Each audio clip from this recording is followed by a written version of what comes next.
Hey there, welcome to EVE Online News and Weather. I'm Mike Azariah, and this is the beginning of a catch up for the Fan Fest that just happened this past weekend.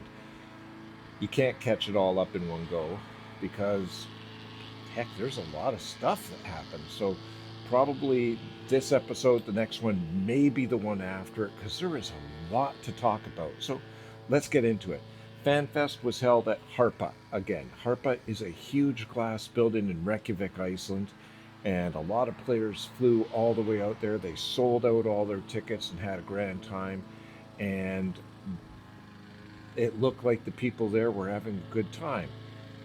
You go on Reddit, and it sounds like it was horrible, but hey, that's Reddit.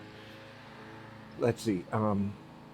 Where was I? Oh, the interesting thing, and I'm a numbers guy. I don't crack the numbers too hard, but they do catch my attention.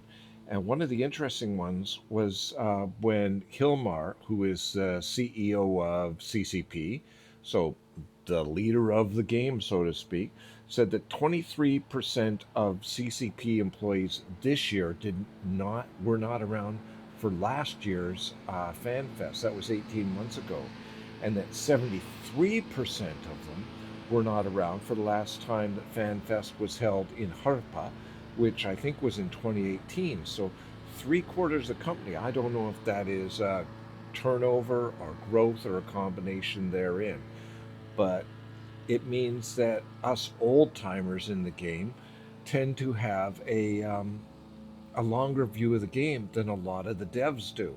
I mean, in 2018, I was at my first decade of play. I started in 2008, and I thought I was late to the game. Turns out now I'm a living dinosaur. So today I'm focusing on about the first 40 minutes of the keynote address. And on another day, I'll talk about other things that happened, maybe some of the more of the keynote and some of the final goodbye, because there was some interesting stuff in there. But one of the things I found neat was they had a photo from last year of two players who are respectively Katiase and Kriva, and parallel to it was the two monuments that are in game. And I've said this before, but the interesting thing is there are two monuments to players. There's other types of monuments, but only two monuments to specific players, and neither of those players are famous for combat or PvP. They're famous for playing other ways or helping players, and a lot of it is the help they give to players. So while CCP says that Eve is a PvP game and you gotta be willing to die and all of that, they celebrate the people who don't subscribe to that thought line directly but prefer to help other players. Uh, CCP Orca came on, and she is a great lady. I have chatted with her before, but you got to understand when you see these devs come on, what their job is or what their title is within the game, and she is marketing. So of course she chatted about everything under the sun connected to the Eve IP, not Eve Online, although that was there, but also the board games, the Eve Online mobile game, the Eve Frontier, Eve Gal, everything. I swear, if they had an Eve flavored ice cream, and I'm surprised they don't, they would. She would have mentioned it too. So when you're watching this, you have to understand who's talking and what they're talking about. In other words, from what viewpoint are they advancing this line? So Hilmore talks about this great stuff from his seat on high. CCP Orca talks in terms of all the marketing leverage that that has developed in the game and in the IP, not just in Eve Online, but in all of the stuff. Eve IP is expanding a lot. It has two board games, one out, the other one coming out. Second one sounds neat to me. And a bit of Eve history for those of you who don't know. Eve Online got its initial funding by making a board game called the Danger Game. And in the 10th anniversary box, you actually got a copy of the Danger Game. But it was the game that it has nothing to do with space. It has to do with addiction, believe it or not. At one time, it was the most common board game to be found in an Icelandic house. So Iceland really got behind the danger game, and as a result, pushed CCP and EVE Online forward. Uh, the other thing that she mentioned that Hilmar expanded upon in the ending the final chat, and I'll come back to this because there's neatness and weirdness to this in almost equal measure. But you got to understand some of the history.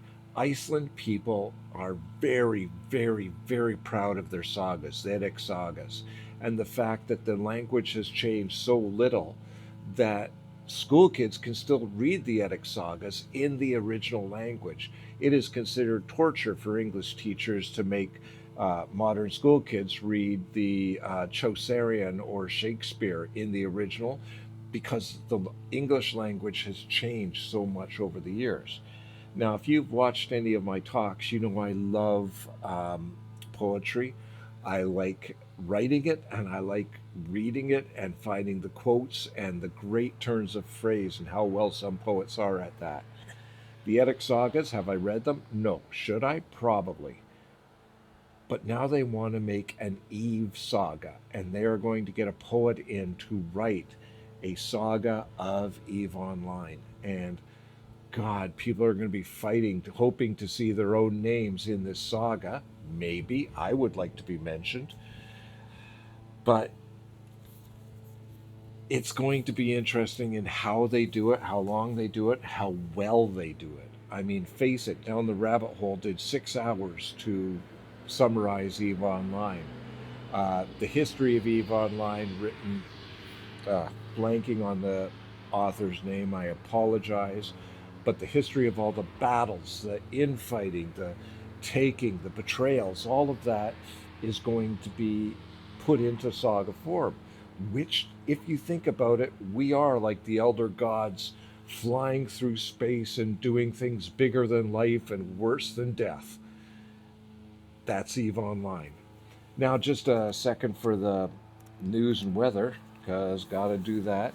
The biggest uptick for a corporation or alliance was Pandemic Horde, added 341 members in the past week. The most dangerous places in low sec to be were Abazon and Vard. I have never heard of Vard. Where the hell is that? In high sec, it was Udama and Jita. Them I've heard of. So, again, what I predicted about Witra slowly getting lower and lower in the dangerous place to be seems to be coming true. Hey, even the blind squirrel gets the occasional acorn, and I got one right for once. If there's something you would like me to talk about in the next couple of episodes about FanFest or give my opinion or commentary on, please let me know down below. But I am really fighting to keep this under 10 minutes, so until next time, I hope you have a great week, and I will talk to you next weekend, continuing on with stuff that happened at FanFest. Score. Apple spiced rum. Yum.